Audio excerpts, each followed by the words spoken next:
बरखा और यादों की बूंदें। नन्हे इंद्रनील को बादलों के आने का बेसब्री से इंतजार रहता था। जब भी आसमान में गहरे सलेटी बादल उमड़ते, वो अपनी पढ़ाई छोड़कर खिड़की से चिपक जाता था। उसके लिए बारिश का मतलब सिर्फ पानी नहीं, बल्कि एक जादू था जो आसमान से उतरता था। उसकी दादी, जिन्हें वो प्यार से माटी बुलाता था, रसोई से ताजा पकोड़ों की खुशबू लेकर आती थी। वो जानती थी कि इंद्रनील को बारिश की पहली सौंधी महक कितनी पसंद है। माटी हमेशा कहती थी, ये बूंदें आसमान का संदेश लेकर आती हैं, इन्हें ध्यान से सुनना। जैसे ही बारिश तेज होती, इंद्रनील सब कुछ भूलकर आंगन की ओर भागता। वो अपनी हथेलियों को फैला देता ताकि गिरती हुई बूंदों को पकड़ सके। उसे मिट्टी से उठने वाली वो अनोखी खुशबू दुनिया के सबसे महंगे इत्र से भी बेहतर लगती थी।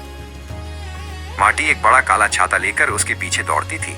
वो उसे डांटने का नाटक करती, लेकिन उनकी आंखों में भी वही बचपन वाली चमक होती थी। वे दोनों मिलकर कागज की नावें बनाते और उन्हें आंगन में जमे छोटे छोटे तालाबों में तैरने के लिए छोड़ देते। वक्त तेजी से बीत गया। इंद्रनील अब एक बड़े शहर में रहने लगा था, जहां ऊंची इमारतें और भागती हुई जिंदगी थी। यहाँ बारिश का मतलब केवल सड़कों पर जाम और कीचड़ रह गया था। दफ्तर की फाइलों के बीच वो उस पुरानी महक को कहीं भूल सा गया था।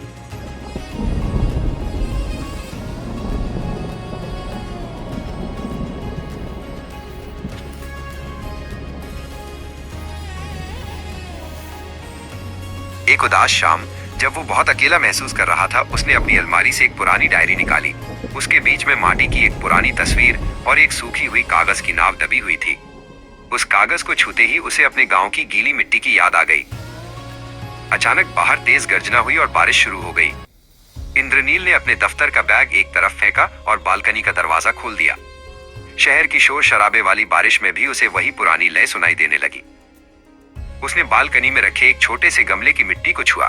जैसे ही बारिश की बूंदें उस सूखी मिट्टी पर पड़ी, वही सौंधी खुशबू हवा में घुल गई। उसे लगा जैसे माटी अभी भी उसके पास खड़ी होकर कह रही हो, भीग ले इंद्रनील, ये बूंदें मन का बोझ धो देती हैं। उस पल उसे एहसास हुआ कि वो कभी अकेला नहीं था। बारिश उसका वो पुराना दोस्त थी जो हर बार उसे उसके बचपन से जोड़ देती थी। उसने अपनी आंखें बंद कर ली और शहर के शोर के बीच भी उसे दादी की छाते वाली परछाई महसूस हुई।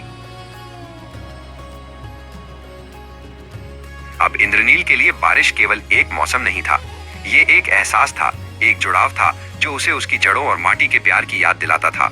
अब जब भी बारिश होती, वो भागकर खिड़की पर बैठ जाता, बिल्कुल उस छोटे इंद्रनील की तरह।